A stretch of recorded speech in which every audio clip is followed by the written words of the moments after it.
there's been times where I've been like, I need to allow my child to grow. When she started riding horses and she was riding it like, I think she was only about 6 or 7 years old, and she was riding this big horse. And I had to really breathe through it. I had to breathe through like, this is a gigantic animal that she is riding and she is telling what to do. And I just have to trust, I trust in her teachers. I trust in, in everything. She loved it. So I had to let go.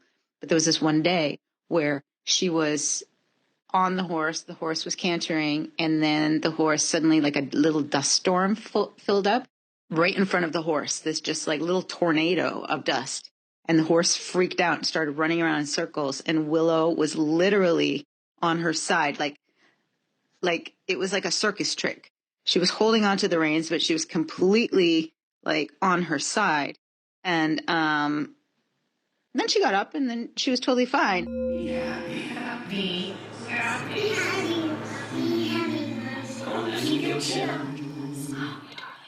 Oh my gosh, what a treat to have Kira Powell on the pod today. Shelly, I loved speaking with her. She's so beautiful and so incredibly inspiring.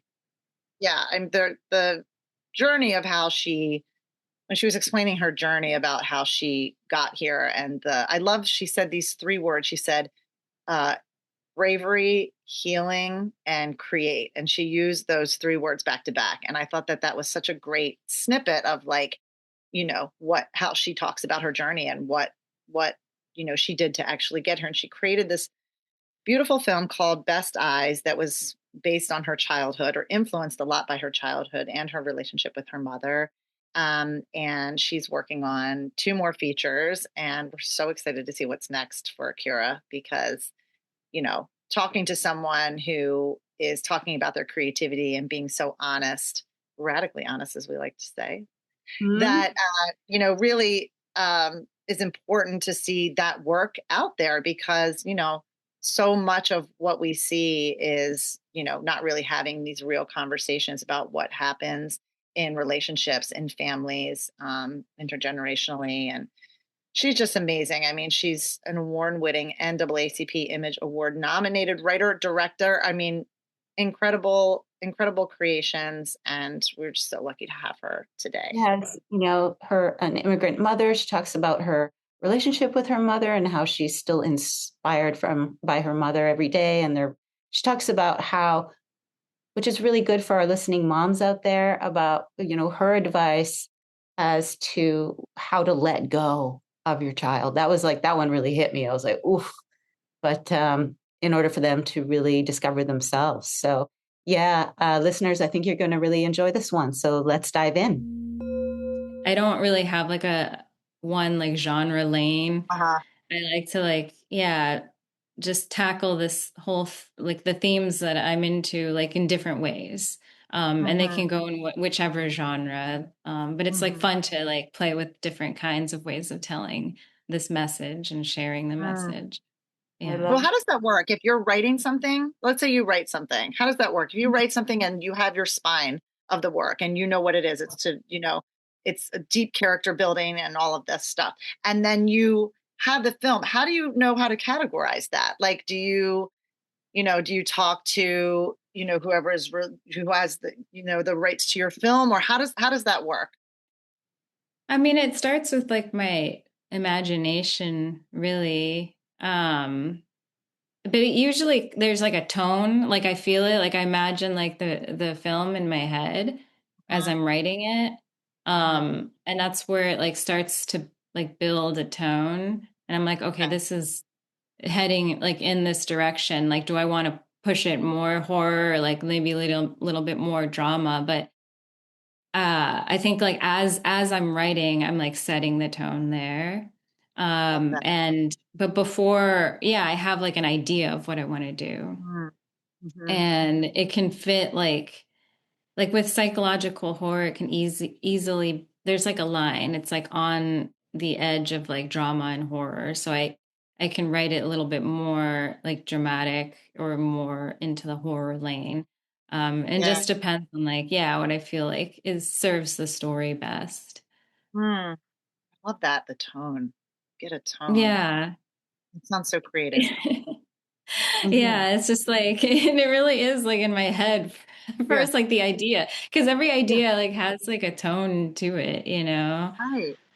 Yeah. No, but I've never thought of it that way, you know? Um, and how that I just imagine this vibration kind of moving through you as you're writing or as you're creating it. That's really cool. Yeah. Love Yeah, it's like energy that that. yeah, that comes like through you and you're just like, "Oh, okay, it's like leading me in this direction." And that's the creativity, right? That divine Hmm. listening, being present with it. Like I mean, we learned that in the artist's way, kids, did we not? Yeah. Like it's But it's just so it's hard to be present. Like so that's the thing that's like we need to like help, you know, any tools that there are out there to help us be more present is yeah, a gift because Tools. that's the block. Oh, that's the tools. We're always talking about the tools. And Yeah.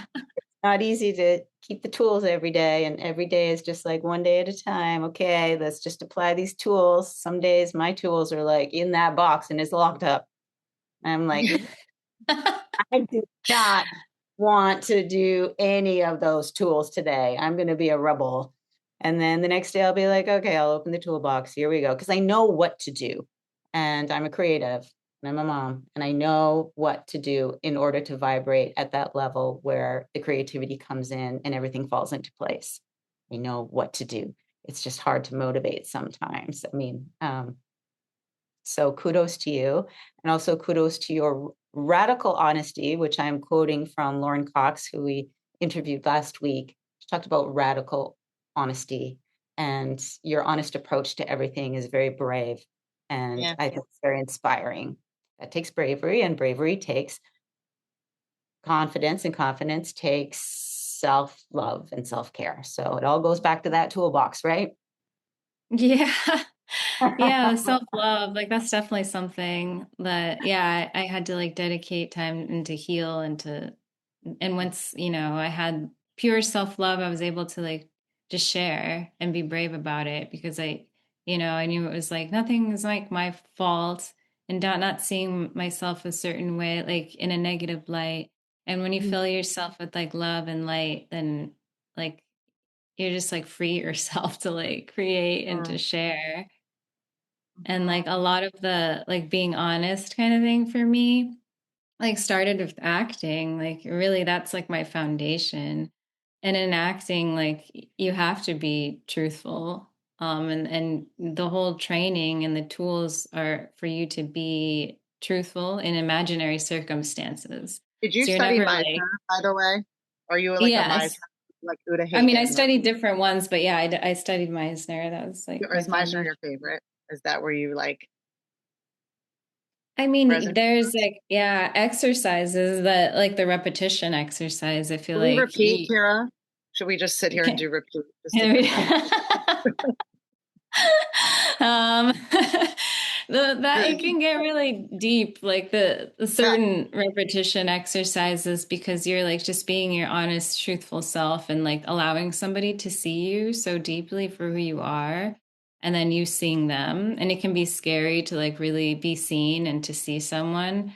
But that exercise like makes it so that the more you do it, the more comfortable you are being honest and being seen and seeing someone else. So I think like those are the things that like help you grow like as an artist is just like allowing yourself to be seen and being honest. So yeah, it's like a practice of like just being truthful, like no matter what situation you're in Do you think it's as an always been actor, that you know. way as an actor? Do you think like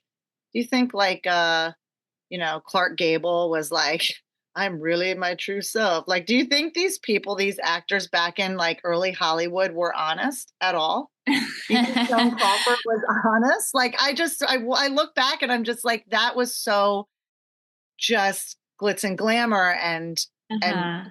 I just wonder, like, when did that change? Did that change with all of these different acting techniques that were codified and, you know, I mean, because I'll you have look to back, revisit their work and see how good the acting is, but you can't right? be a good actor without being honest. So Yeah. Take whether that, they got Jen. there through repetition or Yeah, right.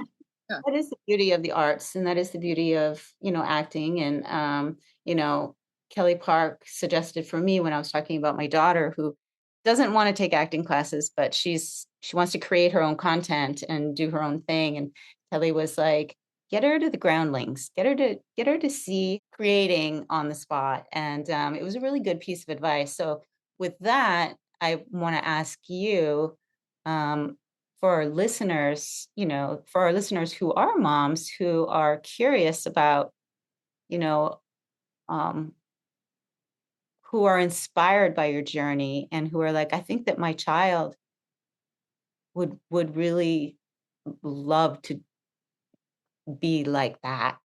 Do you have any advice to moms to help nurture their children in a way to be honest and to be curious and to really um, follow their path in a way that is not, I wouldn't say radical, but definitely um, brave? Do you have any advice? Yeah.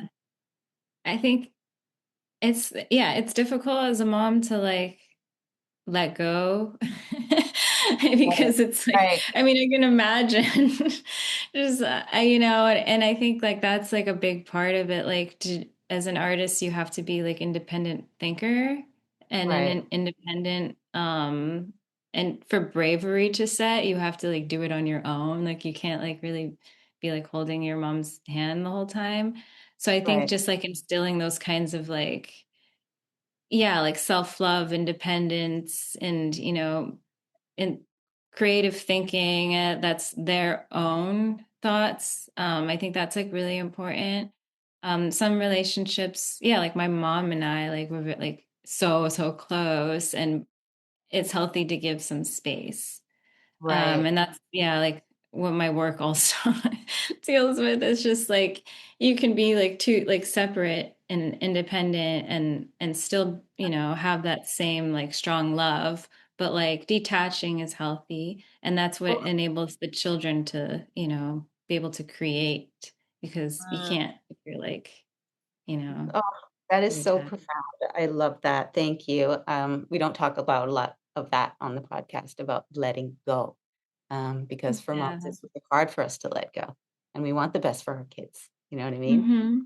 Letting No, I them understand that. Yeah. out there, set them free, and just try to teach them to be good people and to communicate honestly, and then just, okay, set them free. It's terrifying for a mom, but It is. thank you for those words because I think that it'll resonate with, I mean, it resonated with me, so I think it'll resonate with a lot of our listeners. So thank you Yeah, I for know. being It's like with the us. difficult part of life. Oh man. I mean, do you feel that with your film that you have to like you're present so much and you're present in your creation and then you have to let go of the results of how it's going to be received? There's a letting go of your your The Yeah. baby, right? Like you create this thing out of thin air, which is nuts. And then here you are and you release it into the world. There is a letting go there, yeah, once it's done. Yeah. Yeah, definitely. Yeah, it's like it is. I do say like my art, they're my babies. It's like, yeah, it's this creation that's like manifested into like this thing. And it's like, yeah, my work. And it's so scary. Like it's like that's the work that I had to do. It's just like, yeah, you have to like let it go and like let it be seen, and let Mm, it do its thing. And like you said, like not having like any sort of expectations or like where it's gonna go.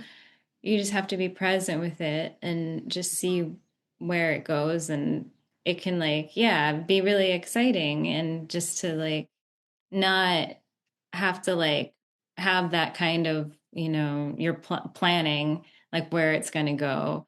But mhm. just like just seeing and observing is part of the journey. And I think like the only way to do that is to detach from it, detach from the expectations and the fear, because it's Mhm. really scary. And yeah, and just trusting. I think trust is a huge thing. You trust in yourself and in your work, um, and then it's easier to like let go, Mm, um, the and just trust in know your that like, yeah, protected, both of you, your work, your baby, and yourself. Ah, You're protected, filled oh, with I love love, and then just let it out. Yeah. Yeah. Well, you built it with love, right? It's either love or fear. And you Hmm. build all of these things with love. Do you have a favorite project or job or what is your, like, that's a real standout for you? Would it be Best Eyes because of what it means to you, or something that Yeah, I think right now it's Best Eyes. My one woman show was also very meaningful. And these are like the two my biggest creations that came from Mhm. me. Mhm. So right now, like, yeah, I would say those two for sure. And what is next for you? Do you have something? I imagine that you're working on something. Yeah, I'm working on two features. So I'm working on the feature of Best Eyes. So it's just going to expand on the characters, a different storyline, but it's going to answer a lot of questions that the short kind of like, presents and there's just like, yeah, it's exciting to write that. But also I'm writing another feature, which is a psychological horror. So I have the Yes. coming of age and the horror. And this one is from the perspective of the mother, and Mm. inspired by my mom as an immigrant and like come and trying to like find her way, and raising kids while doing that. So yeah. It's how timely. I mean, what you're doing here is, and what's happening in our country, and the art that you're Yeah. bringing in for us to look at and experience is powerful and important. And thank you for doing that. And really, I'm looking at you, and I keep wanting to say thank you for being so brave and courageous. It's like when you see someone doing that, you green light your own self and go like, right, yeah, and that's the whole idea, right? Is like when we walk that walk, we inspire others to do the same. And just being Yeah. so honest with us today and transparent about, how and why you create, and it's we appreciate that, you know. Yeah, thank you. Yeah, I mean, I don't really get a lot of space to like talk about this, like this part of it, so it's great. And it is everything about like just being brave and like healing and sharing and like the art, and what goes into like the creation of all of this. I know a Mm. lot of people focus on like the results, but there's a lot that goes on behind the scenes and a lot of you that you need to like put out there. And I know how scary that is because, yeah, most of us, it's more comfortable to not be seen for sure, for a lot of us. Mhm. Um, but it's like breaking through that comfort. I mean, yeah, just putting yourself in like uncomfortable situations is how you grow. Yeah. Um, oh yeah, and this is something that I had shared with Jessica before. Like before I even went to AFI, I was scared because I was like, I haven't directed and like, what am I going to do? So I started ice skating lessons. Oh my gosh, I can't even believe we forgot to ask you about that. Oh, Wait, when did you start ice skating lessons? So is that 2 years at AFI? it was 2 years in AFI, so it was 2024, like right before I went in. AFI means American Film Institute. American American Film Mhm. Institute. Okay. So Yeah. you get your master's in directing, film directing. Yes. Yes. Okay. Continue. So I knew it was going to be really an intense program, and just to build confidence and putting myself in something that's new and different, I was like, let me try like what is completely different from me because I'm not athletic and like I chose ice skating I mean, and that's hilarious. It That comes with a lot of falling. It's a lot of amazing. fun. yeah.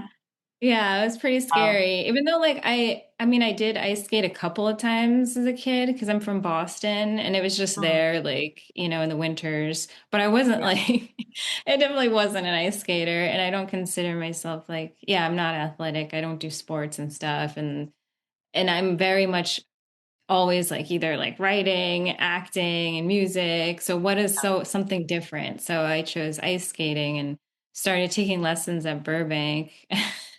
Ice skating Oh, center, I think at I, Pickwick. I took my child to Burbank. She ice skated for a year there, and oh man, it was so cold in there. Yeah. Just as mom waiting in the cold while she was Yeah, falling. you have to like really bundle up and have like knee pads. Yeah. Knee pads and butt pads. Did you and break everything. anything? Did you hurt yourself at all? No. It's actually like, I didn't fall like so much. Well, you're not doing triple South Powell Lutz and axles. Right. Yeah. First, it's just like having an ease, like just skating, because as a super beginner, you're like holding on to the rails, but like, so being like confident, just like skating around. And then it led to like different, one leg stuff. I don't even know the terminology. No way, one leg. Oh my God. Yeah. And like circles. And it was just like, it was really fun. And like, I did it. Like, I didn't think I was going to be able to do it. I was like, I'm just going to put myself in a new situation and try it. And it was really fun. And I learned something new. Are you still doing that? Well, not as consistently, but I do want to keep, You're not I want to done. get back. Yeah. Right. And when I got to school, I actually I had to stop skating because we didn't have the time to do anything other than filmmaking. Right, which was like really intense. But like just getting myself in there was like, it helped to like build my confidence. I was like, okay, well, it's nice to feel like a beginner again, because like when you feel that it's like it's more confidence in being a beginner and more like just like, joy in being a beginner than like this fear and like insecurity about starting something new. And so doing new things over and over again builds confidence in being a beginner, which I think is like amazing, because and that helped your creativity for sure, right? Did that open channels? Like, did you feel like channels were kind of like popping and opening? And because it helps you. I think the block in creativity is just like not starting, so it helps you start. So it's like, oh yeah, I can start this, and instead of thinking like, oh, I'm not like, and it helps with perfectionism, because you're like, oh, I'm not like the greatest, so I'm not going to even start at all. Like, it's just fear that's motivating that. So if you do something new and you're not afraid of it, it's more like, oh, here it is, something new again. I love this feeling. If you love the feeling of it, it gives you more confidence in trying other new things. It's making me want to try something new again. I know. You can start cooking, you can start skydiving. I know. I'm like, what is it? I don't know. I have to think about it, but I want to like just do something. It's like it's training yourself. It's like a mindset, really. Did you watch the Olympics? What do you think of Alyssa Liu? Oh, I didn't watch the Olympics. Oh. I only watched curling because it was on TV. You actually watch curling? No I watched the Canada versus USA curling. Wow. I mean, because curling gets a lot of airtime. Canada won. And Canada won. Come on. Oh my gosh. That's hilarious. I was like, when we were going to talk about ice skating, I was thinking, oh, I can't wait to hear what your opinion was on the women's skating. No, I didn't get like so deep. You're like, I'm not obsessed. I can watch other things. Oh, that is hilarious. I love that you watch curling though. Now this is inspiring me to watch curling, because I'm always just like fast forward, just to, maybe that's downhill. The new thing. That's the new thing to try. I'm Canadian. Do you like curl for recreation? Is that like a thing that you do in like when you're like 8? Do you practice? Do you go to like rec centers for curling, or is that just like in Canada? Well, the Canadians are really good. They're really good, right? Yeah. And maybe not everything needs to be youth sports. Like we're crazy psychotic in America, where we're like, put it on the kids, get them going. We need some stars. So crazy. Yeah. This is so fascinating to hear about your work, your process, how you got here. Can you do a quick little, where we can find Best Eyes? Is it streamable anywhere? I know it hit the festivals like crazy and did very, very well. You won an award. You were nominated, right? I mean, just incredible recognition. So well deserved. Where can we find it if we want to watch Best Eyes? Yeah, so it's still going through the festival journey. Oh, it So is. it's not released yet. It's Okay. not, yeah, on any platform because it's still, yeah, I mean, tail end of it, but it's being shown next at a San Diego Latino Film Festival, and then Philadelphia Latino, and then Maryland Film Festival. So it's like a few more, and then probably a little bit more after that. But yeah, I'm hoping it finds a nice home and that I can like tell people where to watch it finally. And that's next. That's what happens after the film festival, that Yeah. whole circuit. And we okay. We okay. world premiered at La Leaf, which is the Latino International Film Festival here in LA, which is an amazing festival. It's one of my favorites. Also Urban World in New York. Okay. Michaud, a few. We got Urban World, and we have other films coming through. We'll see. Yeah. We'll see the next film. You don't travel to all of them, do you? No. No, I did for many, but not all. I can't do all of them. Let Best Eyes do its work out there, and you churn, and you're making another creation, another baby over here, and we're ready for it. So thank you, Kira. It was really great to meet you. Thank you both. Creative Mamas Unplugged is produced by Breatheasy Productions with music by Jeremy Jurin. If you enjoyed this episode, please don't forget to give my mama 5 stars and keep coming back. Thanks to us kids, there are plenty of stories to tell, and you are not alone. We are inspired by you. Thank you for joining our Creative Mamas community. Support Creative Mamas Unplugged on Patreon to get your name in the credits, receive extra content, and earn some fun prizes. With this, we can keep creating, uplifting, and growing this incredible community together. We love you so much. Applause!